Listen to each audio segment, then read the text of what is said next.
Então, muito bom dia a todas e a todos. Grande gosto de aqui estar e conhecer este edifício, aliás, magnífico, não conhecia. E, claro, agradecer o amável convite do António Augusto e do SEDAL para aqui estar neste fórum autárquico.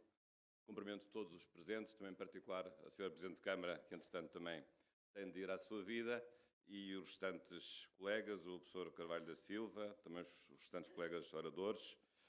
E desde já ficar de dar-vos conta do bem impressionado que estou, não só pelo número realmente esmagador de pessoas neste auditório, mas também por esta organização, que já percebi que marca o relançamento das vossas atividades depois de um período realmente que foi muito mau, o período da Covid-19, em que ficámos em casa, fechados ou reduzimos substancialmente os nossos contactos sociais e as nossas iniciativas.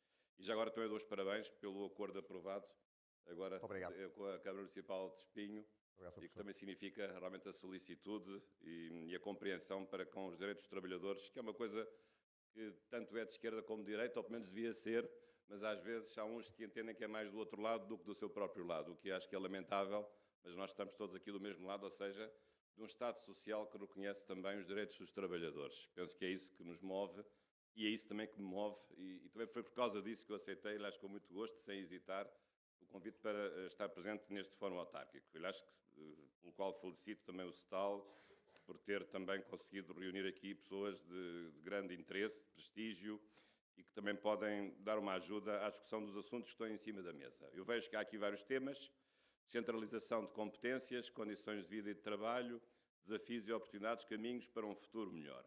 Eu, da minha parte, falarei um pouco mais em aspectos, eu diria, mais macroscópicos do ponto de vista da descentralização das competências no contexto do nosso Estado democrático de direito, que foi, aliás, fundado a partir da Revolução de 25 de Abril e que depois se expressou na Constituição de 1976, de 2 de Abril. Aliás, no próximo ano vamos comemorar 50 anos da Revolução de Abril e depois, daqui a 2 anos, vamos comemorar também 50 anos da Constituição Portuguesa de 76 e que, de facto, foi a primeira Constituição verdadeiramente democrática que nós tivemos, a sexta da nossa história constitucional, aliás, e que resultou da primeira eleição verdadeiramente democrática, que foi a eleição de 25 de Abril de 75 para a Assembleia Constituinte. Muitos que aqui estão ainda se lembrarão certamente desse dia. Foi a primeira vez que em Portugal, desde a sua história, do princípio da sua história de longa, de facto, que pela primeira vez houve em Portugal o sufrágio universal, isto é, ninguém ser excluído do voto, seja por ser mulher, seja por ser analfabeto, ou seja por ser pobre ou por qualquer outra razão, porque até essa data havia exclusões do voto, ou por ser mulher, ou por ser analfabeto, ou por ser pobre, ou por qualquer outra condição injusta. E, portanto, esse é um grande momento e, portanto, a nossa Constituição, eu gostaria aqui também de dar uma ocasião para exaltar, é o produto realmente de uma máxima expressão democrática do povo português que ocorreu precisamente no dia 25 de Abril, simbolicamente o ano depois de 1975, um ano depois da Revolução de 74, e depois foi essa Assembleia Constituinte que fez a Constituição, que seria aprovada em 2 de Abril de 1976. Mas porquê é que eu falo aqui da Constituição? Qual é o seu significado? É que, de facto, a Constituição consagra um quadro do funcionamento do poder local, das autarquias locais, completamente diferente daquele que existia até essa altura. As autarquias locais são antigas, não são uma criação desta, podemos dizer, Terceira República Democrática e Social. Ela já vem do século XIX. Ou autores até que dizem que os municípios já têm uma origem romana, no tempo da romanização da Península Ibérica. Mas, de facto, a Constituição de 76 vem, neste aspecto, trazer algo de profundamente inovador, que foi o facto de nós podermos considerar as autarquias locais como poder local. Aliás, a própria Constituição até tem esse nome, que é um nome até bastante impressivo. Podia dizer só autarquias locais. Aliás, muitas outras Constituições dizem só autarquias locais. Muitas Constituições foram influenciadas pela nossa, em muitos países africanos, de língua portuguesa, por exemplo. Mas a nossa não diz só autarquias locais. No próprio título diz poder local. Portanto, quer dizer que não é uma circunscrição, não são pessoas coletivas com poderes próprios, descentralizados, mas é mais do que isso. É mais um momento, e isso nós temos vindo a verificar pelo país fora, e sobretudo comparando o que era o nosso país há 50 anos e aquilo que é hoje, realmente é um momento de aprofundamento e de vivência democrática de uma forma mais profunda. E porquê? Porque, precisamente, as autarquias locais, ou o tal poder local, são uma tradução prática de um movimento de descentralização administrativa em que o Estado não fica com as competências todas para si, mas as distribui, as partilha com entidades que estão, deste ponto de vista, muito mais próximas das populações e dos cidadãos.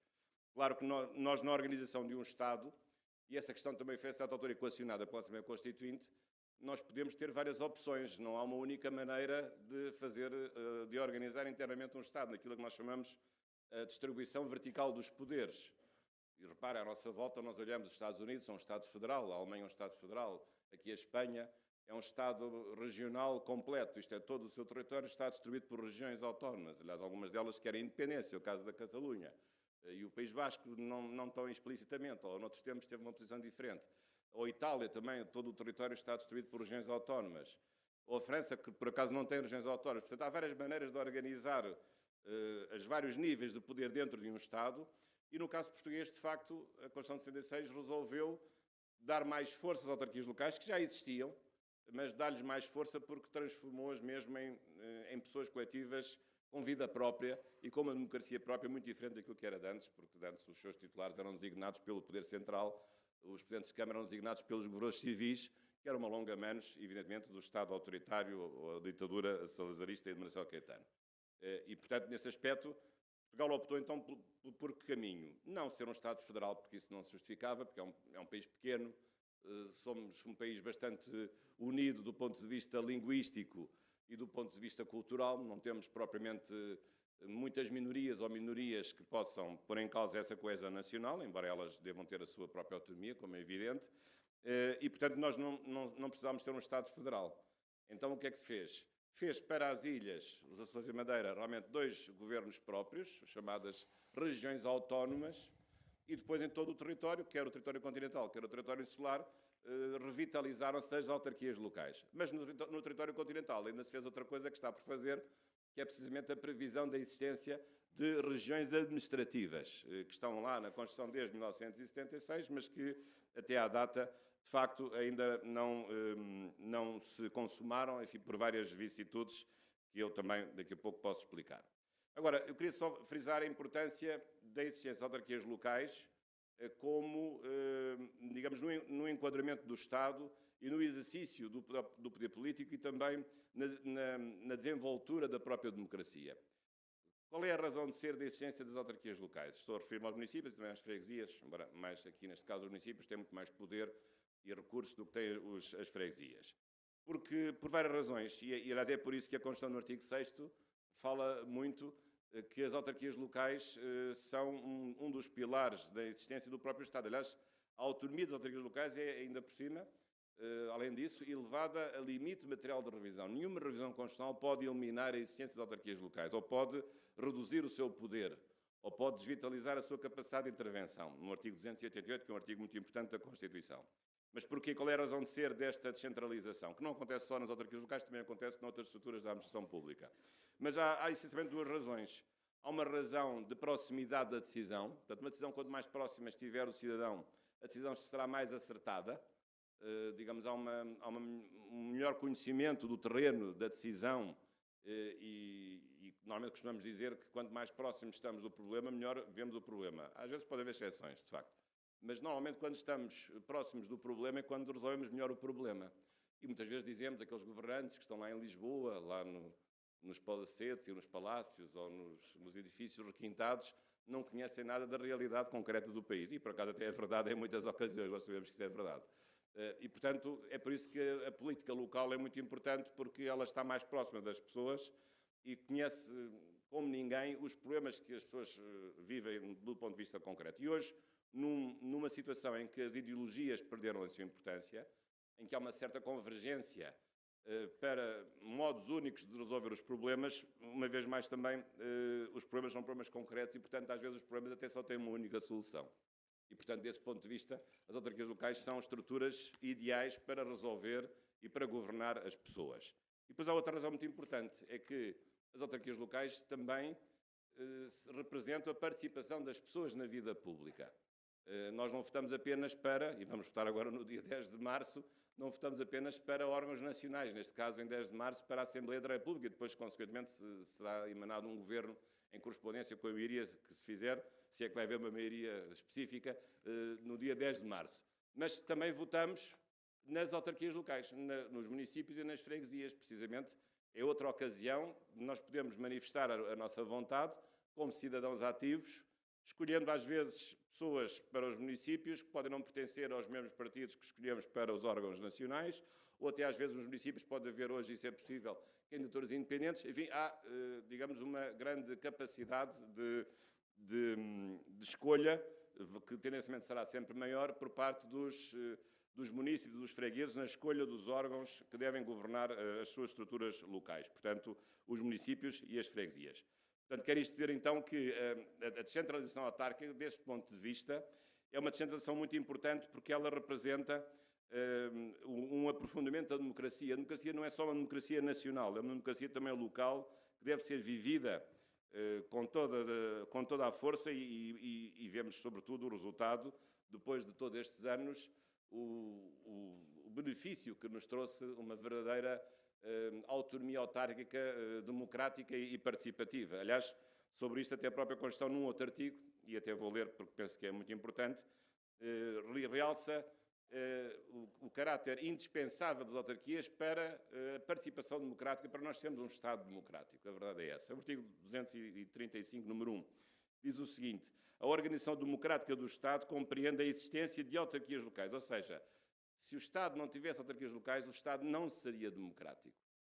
Essa é que é a verdade. A democracia não é só para também votar agora para o Parlamento Europeu, ou podermos votar quem está recenseado nas ilhas para os órgãos regionais, ou ao nível nacional para o Presidente da República, para a Assembleia da República, mas é também votarmos nas autarquias locais como sendo uma condição de existência de um Estado português, que neste caso se assume e é, de facto, com melhores dias ou piores dias, verdadeiramente um Estado de direito democrático. E, portanto, a democracia local contribui para isso. E, portanto, este é um primeiro aspecto que eu gostaria aqui de realçar. E, portanto, as autarquias locais correspondem à tradição prática da descentralização administrativa. Que, no caso das autarquias locais, é uma descentralização que também tem uma dimensão política de participação, mas também tem uma dimensão de acerto técnico, porque as decisões tomadas junto do terreno são decisões mais corretas, são decisões mais precisas. Bom, mas assim sendo, isto quer dizer que as coisas têm corrido sempre bem ao longo do tempo, ou tem havido problemas? Como é que as coisas têm vindo a funcionar? Claro que ao longo destes, podemos quase dizer também 50 anos de poder local democrático, as coisas não têm sido todas muito boas. Tem havido altos e baixos.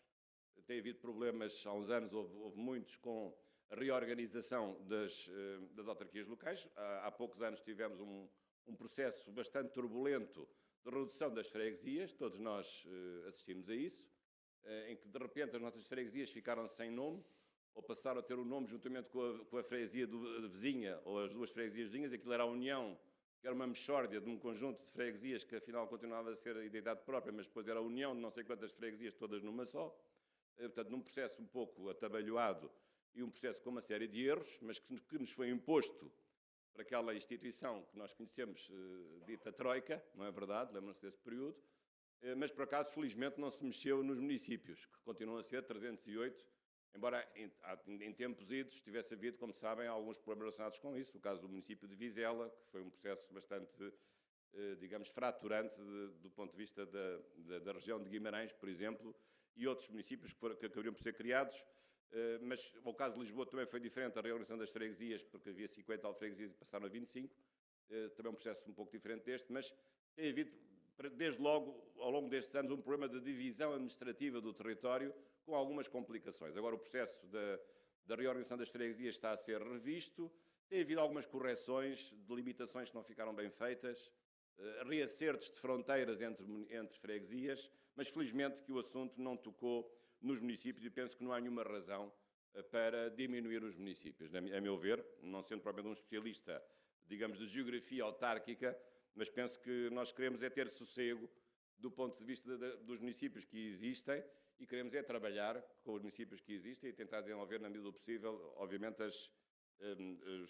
as economias autárquicas. E, por outro lado, podemos perfeitamente fazer investimentos de economia de escala, porque também é possível que os municípios se possam associar, quer com poderes de direito público, quer com poderes de direito privado, que se possam associar para levarem a cabo empreendimentos comuns de estações de tratamento de águas residuais, ou de pavilhões esportivos, ou de estruturas rodoviárias, e seja lá o que for, podem perfeitamente fazer empreendimentos comuns, quando muitas vezes cada um empreendimento é demasiado grande para um único município, podem juntar-se em comunidades intermunicipais, e elas existem, embora também às vezes com alguns problemas de delimitação de fronteira. Portanto, este é um dos problemas que tem sido realmente registado ao longo destes tempos.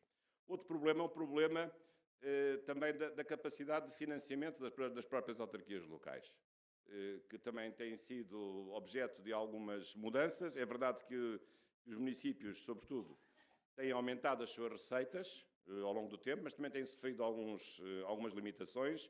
No tempo da Troika houve realmente severas restrições, porque tinha havido realmente um grande endividamento municipal por parte de muitas estruturas. Houve limites, talvez impostos de uma forma exagerada, à gestão municipal, mas também é verdade que alguns autarcas também não souberam gerir da melhor maneira os dinheiros municipais ou até os dinheiros das freguesias, e, portanto, foi necessário intervir, sobretudo naqueles municípios que estavam mais endividados, e, como vocês sabem, os municípios não podem ir à falência. Quem vai à falência ou à insolvência são as entidades privadas. É impossível o município ir à falência. Como é que será um município falido? É um município que cujo edifício da Câmara vai ser penhorado pelo o agente de execução. Nós estamos a ver como é que um município pode ficar insolvente. Isso é impossível, porque é uma estrutura pública que tem sempre que funcionar. E, portanto, aqui o Estado tem que garantir a continuidade de uma função municipal, mesmo numa situação dramática que existiram e ainda existem, de sobreendividamento das próprias autarquias locais. Mas essas situações não são desejáveis. Se há um sobreendividamento é porque alguma coisa não está a ser devidamente gerida. Pode haver, com certeza, falta de receita, mas há certamente excesso de despesa, e despesa propriamente que não deve ser propriamente virtuosa, mas talvez mais viciosa. Mas este é outro tema, que é um tema complexo. Ao princípio a legislação não existia. Eu até cheguei a conhecer municípios que jogavam na Bolsa. Pegavam no dinheiro que tinham, nos depósitos bancários, e até jogavam na Bolsa. Portanto, isto também não podia ser. Tinha que haver aqui uma certa ordem de colocar, digamos, uma preocupação de equilíbrio na gestão municipal e estabelecer, sobretudo, limites.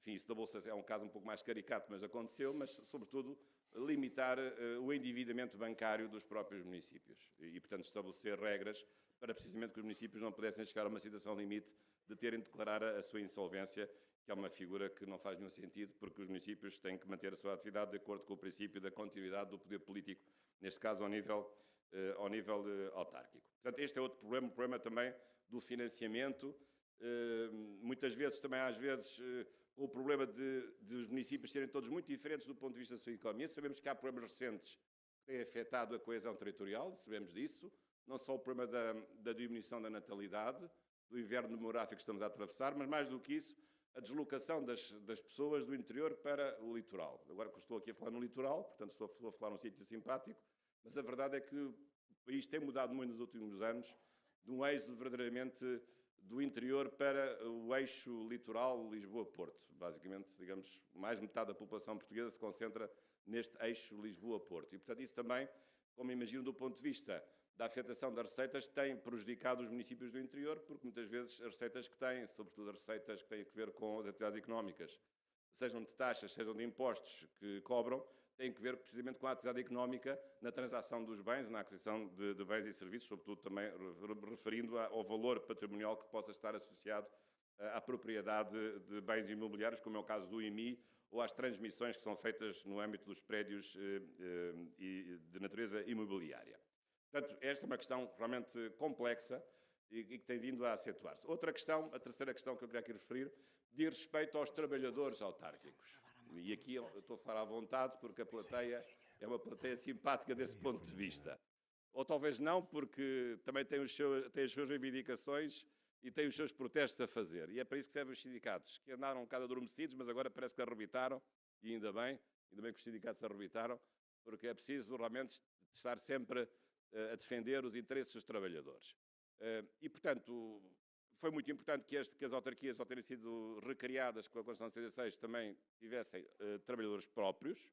Aliás, a Constituição diz isso com toda a clareza, que os municípios têm um pessoal próprio, artigo 243, tem pessoal próprio, mas com certeza que não deixam de ser considerados como funcionários públicos ou funcionários de trabalhadores em funções públicas, seja lá o nome que queiram chamar, eu continuo a chamar função pública, acho que é melhor, neste caso função pública autárquica. E porquê é que estes trabalhadores, porquê é que a Constituição se refere aos funcionários autárquicos? Porque, de facto, eles correspondem a carreiras especializadas, porque cada autarquia é uma autarquia diferente de todas as outras e, portanto, há uma carreira que tem que ser desenvolvida e tem que ser desenvolvida com pessoas que conheçam a realidade de cada município, a realidade dos serviços que lá se desenvolvem e, portanto, não são propriamente pessoas que sejam, digamos assim, fungíveis ou que sejam trocáveis por quaisquer outras e são pessoas cujos direitos têm que ser reconhecidos. E a verdade é que, com o processo que tem vindo a ser desenvolvido por parte do Estado nos últimos tempos de uma descentralização que agora se tem feito em várias áreas, há uns anos esta parte, descentralização em vários domínios, nos domínios da saúde, nos domínios da educação, nos domínios da cultura, sobretudo na parte da educação, é verdade que o Estado tem transferido para os municípios mais responsabilidades. No caso da educação, como sabem, sobretudo no que respeita aos edifícios escolares e à ação social, em relação aos estudantes e ao pessoal não docente, não a parte dos professores continua a ser uma atribuição do Estado, mas depois, muitas vezes, isso na prática não funciona bem, mesmo que o dinheiro venha associado a essa transferência de competências. Mas há um princípio geral, que é o princípio segundo o qual, quando se transfere uma competência, tem que também ser transferida a responsabilidade ou o meio de financiamento do exercício concreto dessa mesma competência. Mas às vezes depois nas escolas, segundo percebi, há processos, digamos assim, que podem contrariar o bom que é haver a descentralização também ao nível da gestão das escolas e dos investimentos nos edifícios das escolas e, digamos, no espaço escolar, do bem-estar dos estudantes e do bem-estar dos pais e da comunidade envolvente. Porque muitas vezes depois, em relação ao facto de a lei transferir para os municípios a responsabilidade de ter que haver até um mapa de pessoal afeta às escolas, de pessoal autárquico, portanto, funcionários autárquicos, depois nós vamos ver que esse pessoal não existe, ou existe em termos muito inferiores àquilo que deveria existir. E depois aparecem empresas de trabalho temporário, e depois aparecem entidades que não são o município, que muitas vezes gerem as escolas através dos pais, com certeza que têm a sua responsabilidade e têm o seu interesse, mas muitas vezes há aqui um processo, digamos, prático um processo de envio camuflado de privatização de uma responsabilidade que não pode nunca deixar de ser pública, que é uma responsabilidade autárquica. E, portanto, se o Estado transfere competências em matéria de gestão de investimento nos edifícios escolares para os municípios, não é para depois os recursos humanos que os municípios têm de alocar às escolas serem recursos humanos privados e não recursos humanos autárquicos, porque eles são obrigados também, porque também recebem o dinheiro para isso, a abrir concursos e a preencher os quadros de pessoal nas escolas com funcionários autárquicos, não é com funcionários das empresas de gestão de trabalho temporário, que é a coisa mais escravizante que deve haver neste momento do ponto de vista da proteção dos direitos dos trabalhadores. Conheço algumas experiências bastante tristes nessa matéria. E, portanto, penso que esse é um ponto importante, penso que é um ponto em que esta reforma não está a correr bem, e cabe também aqui aos sindicatos, e ao STAL em particular, também ter uma palavra específica sobre este assunto, fazer aqui uma auditoria, talvez não aqui em Espinho o problema não se coloque, mas coloca-se em todo o país e talvez em alguns municípios aqui à volta também se possa colocar com mais veemência. Mas penso que isto é uma questão de levarmos isto a sério, porque a descentralização é um processo sério, é um processo rigoroso. Nós não estamos a lidar com coisas de segunda categoria, nós estamos a lidar com aquilo de mais importante que nós temos, que é a gestão pública. É uma responsabilidade coletiva. Neste caso, o investimento e o bem-estar nas instalações e na medida das instalações das escolas e do pessoal não docente.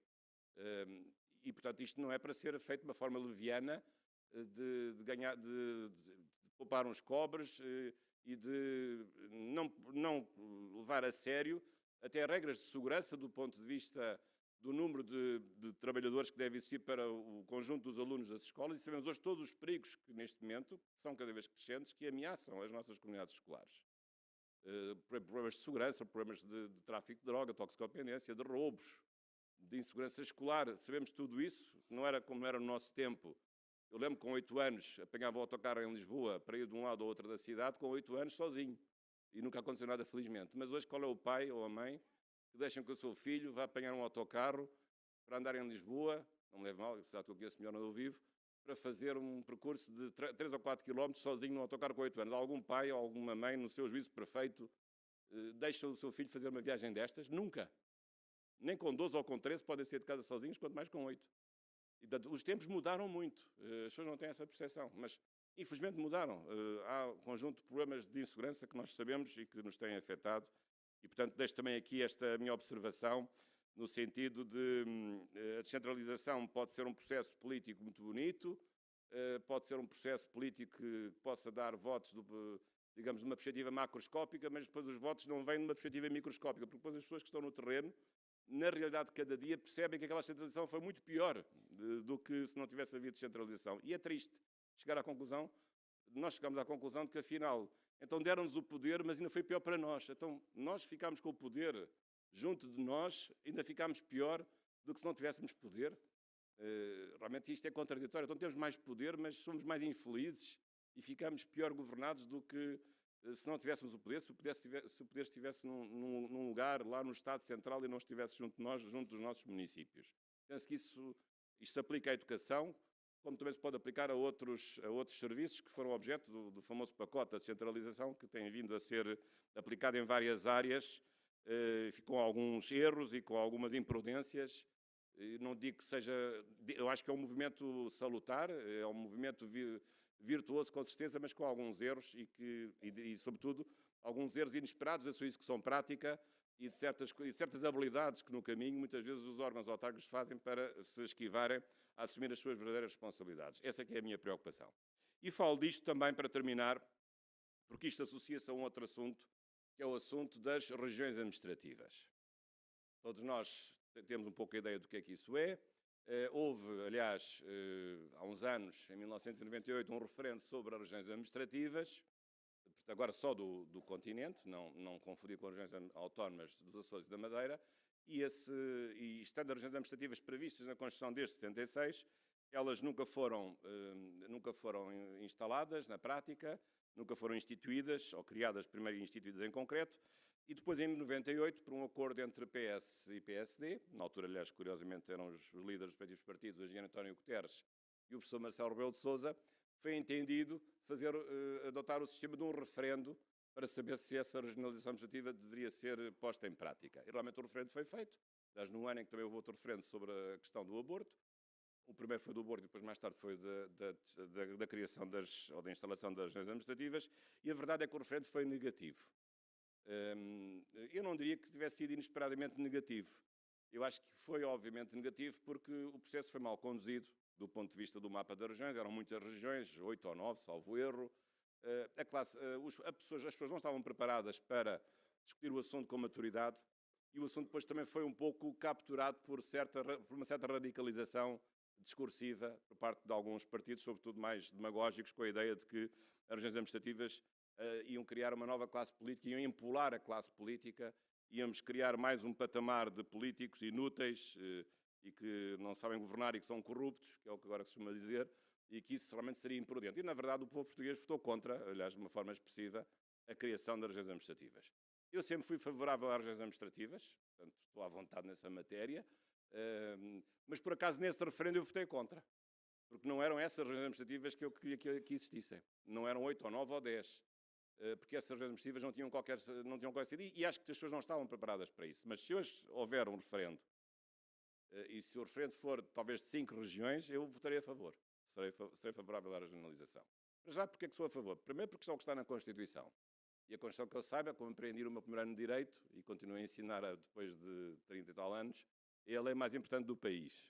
E, portanto, é para levar a sério. Se é a lei mais importante do país, nós temos que levar a sério a lei mais importante que nos rege. O nosso cartão de cidadão, ou o cartão de cidadão do nosso país, da nossa comunidade. E então, se a Constituição diz que deve haver regiões administrativas, nós temos que as criar. Acho que é um imperativo que está na Constituição. Na altura, eu lembro que muitos colegas meus constitucionalistas, em 98, quando o referendo foi negativo, disseram: agora esta parte da Constituição ficou revogada. Não ficou revogada.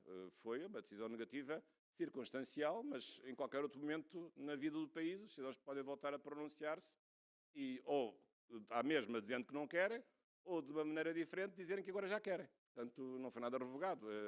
É um impulso, é uma orientação que está na Constituição, que pode ser depois levada à prática, e neste caso era para ser criado por lei apenas, mas em 98 fez-se uma alteração da Constituição dizendo também que devia ser feito por referendo. E é isso que eu acho que deve ser mantido. Portanto, se foi uma primeira vez recusado por referendo, qualquer outra alteração que haja, ou qualquer decisão sobre o assunto, numa segunda vez, tem que ser também por referendo. Penso que seria uma coisa perigosíssima e seria uma fraude à Constituição estar a fazer a regionalização agora por via legislativa ou pela via dos gabinetes ministeriais. Se foi uma vez recusada por referendo, para haver uma nova decisão positiva ou negativa, tem que ser também por referendo. Penso que é isso que está na mente dos vários partidos políticos. O processo de revisão constitucional, entretanto, como sabem, com a dissolução do Parlamento, vai ficar por água abaixo. Já não vamos ter a 8ª revisão da Constituição. A 8ª ficará para daqui a 1 ano ou 2.